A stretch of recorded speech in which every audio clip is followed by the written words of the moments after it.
تو وہ انشاءاللہ میری کل شوکت سے بات ہوئی ہے، ہم نے ریگولر اب اپنی اکنامک ٹیم کی میٹنگز کرنی ہے اور وہ میں بتاؤں گا کہ کیوں کرنی ہے. لیکن دیکھیں ایک چیز تو اب واضح ہو گئی کہ جو بھی آگے گورنمنٹ آئے گی اس کے لیے وہ چیلنجز اب ان کو سامنا کرنا پڑے گا کہ ہم سمجھتے تھے جب 2018 میں ہم آئے تو بہت چیلنجز تھے. میں تو پہلی دفعہ گورنمنٹ میں تھا اور ہماری ٹیم بھی نہیں تھی اور اوپر سے ایک تو معاشی کرائسس تھا. کرنٹ اکاؤنٹ ڈیفیسٹ کا مطلب یہ ہے کہ سارا وقت روپے پہ پریشر پڑا ہوا تھا اور ایک یہ ہر روز دیکھتے تھے کہ اب روپے کو سٹیبل کیسے کرنا ہے. ریزروز ہمارے پاس تھے نہیں.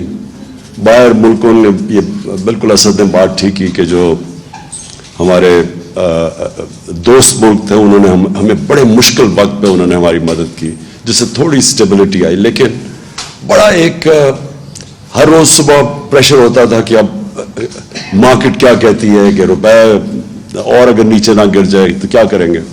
لیکن اس کے علاوہ ایک پہلے دن سے جو اپوزیشن تھی وہ پہلے دن سے گورنمنٹ گرانے کے اوپر تلی ہوئی تھی.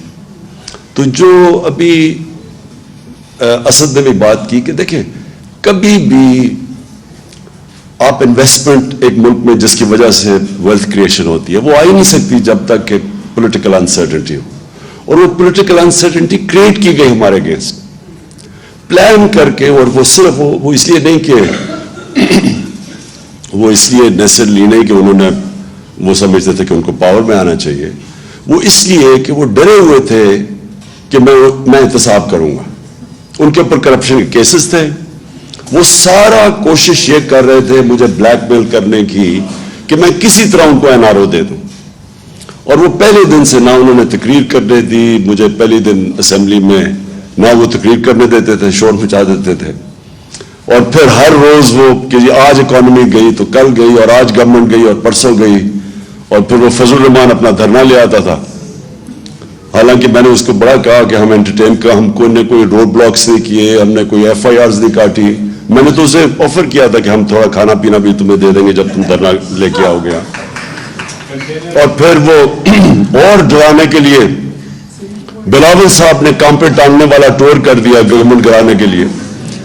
کہنے کا مقصد میرا یہ ہے کہ سارا وقت پولیٹیکل انسرٹنٹی کریٹ کی گئی بلیک میل کرنے کے لیے.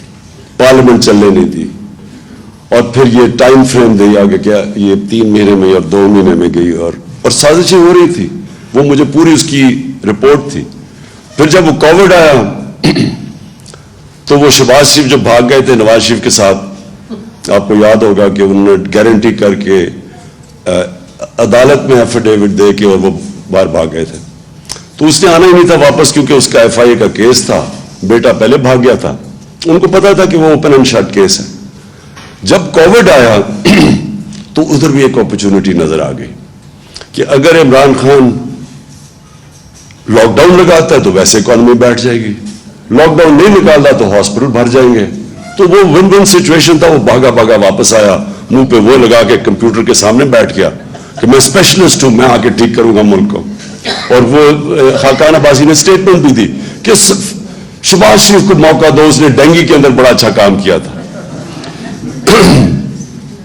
تو وہ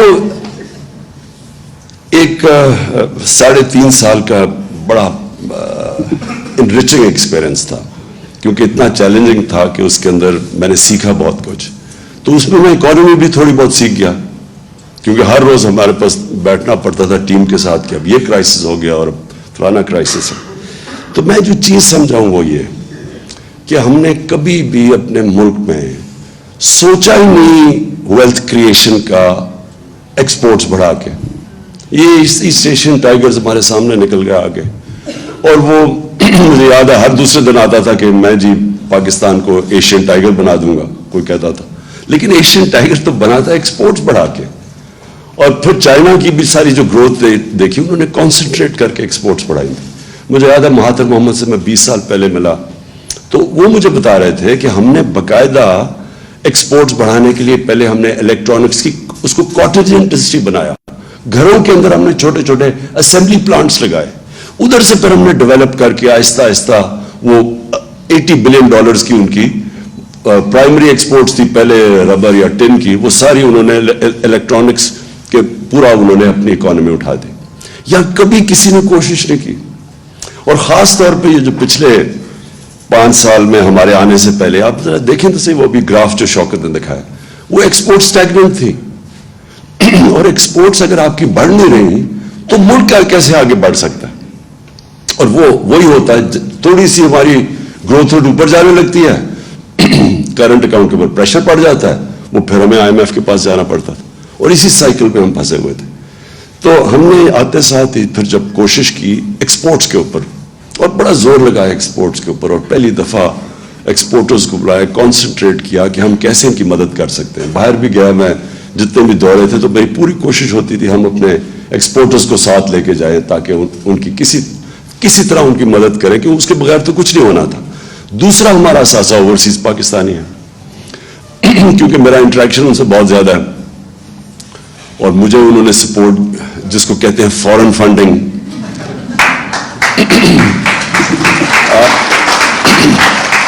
کہ وہ لوگ جو بیچارے محنت کش لوگ جن کے اوپر ملک چلتا ہے, ان سے, کیونکہ میں شوکت خانہ میں جب میں نے پیسے اکٹھے کرنے شروع کیا آج سے 30 سال پہلے, تو یہاں تو بڑی جلدی ڈونر فٹیگ ہو گئی.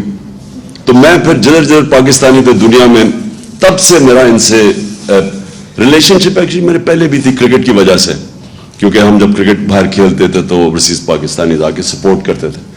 لیکن جب میں نے شوکت خانم کے لیے پیسے اکٹھے کیے تو میں پھر باہر نکل گیا. یہاں لوگ جو لوگ بڑے پیسے والے تھے وہ باہر سے کہہ دیتے تھے کہ وہ آفس میں نہیں بیٹھا صاحب, تو میں تب باہر نکل گیا. تو میرا اوورسیز پاکستانیز نے میری پھر مدد کی.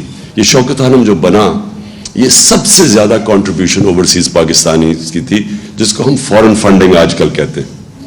اس کے بعد جب میں نے نمل یونیورسٹی میں ان سے پیسے اکٹھے کیے, پھر جب آہستہ آہستہ جب ہماری پارٹی اٹھنے لگی تو سب سے پہلے سپورٹ اوورسیز پاکستانیز نے کی, اور ادھر سے پھر ہم نے پیسہ اکٹھا کیا, جس کا یہ الیکشن کمیشن کے اندر اتنا بڑا ڈرامہ چلا ہوا ہے کہ میں ابھی تک حیران ہوں.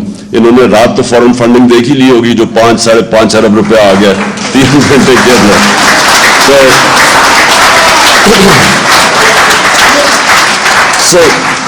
ہم نے میں تب بھی جب میں اوورسیز پاکستانیز کو ملتا رہا تو میں نے ہمیشہ, میرے دل میں یہ تھا کہ ایک دن آئے گا کہ یہ پاکستان کو بیل آؤٹ کریں گے. IMF نہیں کرے گی, فرینڈلی ملک نہیں کریں گے, یہ کریں گے بیل آؤٹ. کیونکہ ان کے پاس جو پیسہ اس وقت جو ڈالرز پڑے ہیں, اگر ہم صحیح معنی میں اس کو ہم ٹیپ کر لیں, اور ہم نے کیا, ریمیٹنسز میں ہم نے بڑا زور لگایا اور ریکارڈ ریمیٹنسز آئی, اور ایکچولی اس کی وجہ سے ہم بچے رہے, کیونکہ انہوں نے 31 یا 32 ارب ڈالر بھیجا باہر سے, کبھی اتنا پیسہ نہیں آیا تھا. اور یہ بھی تھوڑی سی ایفرٹ کی تھی ہمیں, کیونکہ ہم اتنے اور پرابلمز میں پھنسے ہوئے تھے. اب جو میں سمجھتا ہوں کہ یہ جو اب صورتحال جس بھی گورنمنٹ کو ملے گی, اس کو بڑا out of the box thinking کرنی پڑے گی. یعنی اس کو پاکستان کو ایسے چلانا پڑے گا جو اب تک ہم نے پاکستان کو نہیں چلایا. ہمیں اب وہ سٹیپس لینے پڑیں گے جو اب تک ہم نے وہ سٹیپس نہیں لیے. ہمیں پہلے سے, اب جو میری شوکت سے کل بات ہوئی تھی, اب پہلے سے ہمیں وہ تیاری کر کے آنی پڑے گی جو ہم نے 2018 سے پہلے نہیں کی. وہ کر بھی نہیں سکتے تھے, کیونکہ ہمیں پہلی پریزنٹیشن تو ملی جب میں پرائم منسٹر آفس میں تھا, تو مجھے تو پہلی دفعہ پتہ چلنا شروع ہوا کہ وابڈا میں کتنا حالات ہے, تو پینشنز اب کدھر تک پہنچ گئی ہیں. مجھے تو آئیڈیا نہیں تھا ان چیزوں کا. میں وہ دیکھ رہا تھا کہ جب جو بائیڈن جب پریزیڈنٹ بنا, تو 2.5 مہینے پہلے پریزیڈنٹ جب الیکٹ ہوا اور آفس میں گیا, 2.5 مہینے پہلے اس کو پریزنٹیشنز ہر ڈپارٹمنٹ نے دی. تو ان کی پوری ٹیم کی تیاری تھی, جیسے انہوں نے آفس سنبھالا تو ان کے پاس پوری سارا سمجھ تھی کہ کون سی ایریاز میں کیا انہوں نے کرنا. تو میں تو جب پہلی دفعہ آفس میں آیا تو پہلی دفعہ مجھے پریزنٹیشن ملی کہ یہ کرنٹ اکاؤنٹ ڈیفیسٹ کتنا ہے, تو فلانا یہ ہے. تو اب ہم نے فیصلہ کیا کہ ہم اب پوری اپنی اکنامک ٹیم بنائیں گے, اور وہ صرف یہی نہیں کہ اسیس کرے گی، لیکن اب وہ out of the box thinking کیا ہے. اور میں یہ کیوں کہتا ہوں کہ دیکھیں یہ تو کوئی اکنامکس نہیں ہے نا کہ آپ قیمتیں بڑھاتے رہیں اور پیسے اکٹھے کرتے رہیں. یہ تو کوئی اس میں کوئی جینیس نہیں چاہیے. وہ تو ایم کیو ایم بڑا اچھا پیسہ اکٹھا کر لیتی تھی بھٹا لے کے، وہ تو لوگوں کو پیسے بڑھا دیتے تھے نا. وہ جو دکاندار تھا وہ اپنی قیمت بڑھا دیتا تھا اسے جب پیسے لیتے تھے. تو یہ تو کوئی اکنامکس نہیں ہے. اکنامکس یہ ہے کہ ابھی ثاقب شیرانی نے بڑی اچھی بات کی کہ دیکھیں سب سے پہلے آپ فیصلہ کریں کہ آپ نے اپنے انسانوں کو پروٹیکٹ کرنا ہے. آپ کا جو سب سے ونربل سیکشن آف پاپولیشن ہے اس کو آپ نے کیسے بچانا ہے. اور یہ دو پارٹیز یہ انہوں نے جو کیا 4 مہینے کے اندر، اس سے واضح ہو جانا چاہیے کہ ان کے ذہن میں کبھی بھی انسانیت ان کے ذہن میں نہیں آئی. ان کا صرف ذہن ہوتا ہے کہ پیسے کیسے بنانے اور کرسی پہ کیسے بیٹھنا اور اس کا فائدہ کیسے اٹھانا ہے. اگر یہ کرتے تو آپ مجھے یہ بتائیں کہ یہ 90s میں ان کی پارٹنرشپ چوروں کی لگی ہے اکٹھی. 90s سے یہ باریاں لے رہے ہیں. پچھلے 62 سال میں 30 سال یہ دونوں خاندان پاور میں رہے ہیں. کب انہوں نے ایک انسانیت کی فکر کی؟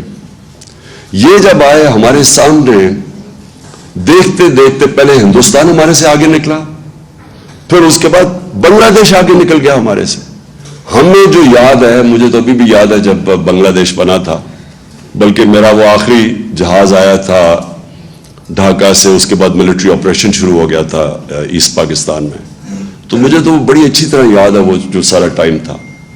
تو مجھے یاد ہے کہ جب وہ بنگلہ دیش علیحدہ ہوا اور بنا، ایسٹ پاکستان ٹوٹا، تو خوشیاں منائیں گی.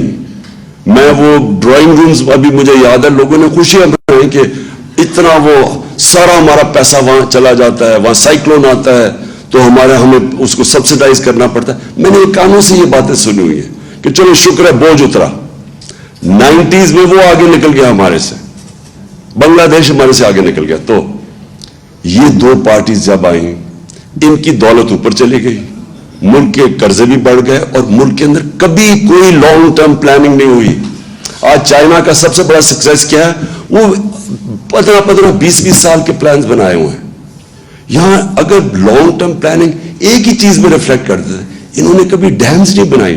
انہوں نے یہی نہیں سوچا بجلی بنانے کا کہ ہمیں فیول امپورٹ کرنا. ایکسپورٹس بڑھ نہیں رہی تو ہمیں تو پہلے سے سوچنا چاہیے تھا کہ وہ ہم بجلی اس چیز پہ بنائیں جو ہمیں امپورٹڈ فیول پہ نہ ہو.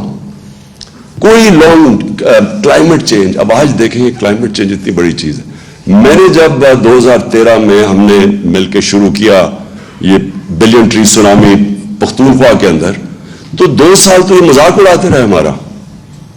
اور مذاق اس لیے اڑا رہے تھے کہ ان کو کوئی کانسیپٹ ہی نہیں تھا کہ پاکستان کے اندر جو انگریز کے بنائے ہوئے تھے جنگل تھے وہی ختم ہو گئے.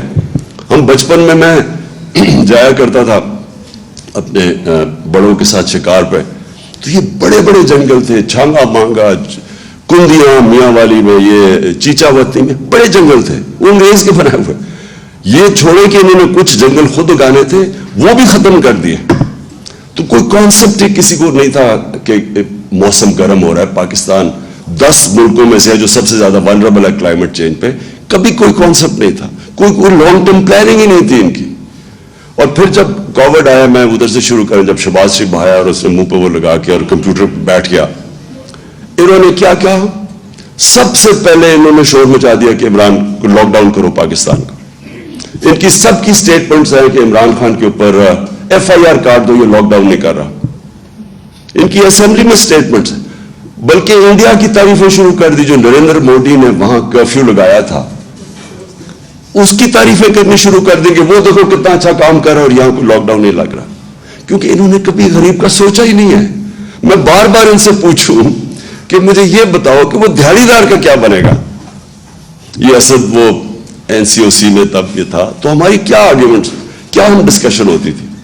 پہلے تو آپ سوشل ڈسٹینس کی بات کر رہے ہیں. ہمارے یہاں کچی آبادیوں کے اندر 10-10 8-8 لوگ ایک کمرے میں ہیں، وہ کدھر سوشل ڈسٹینسنگ ہوگی؟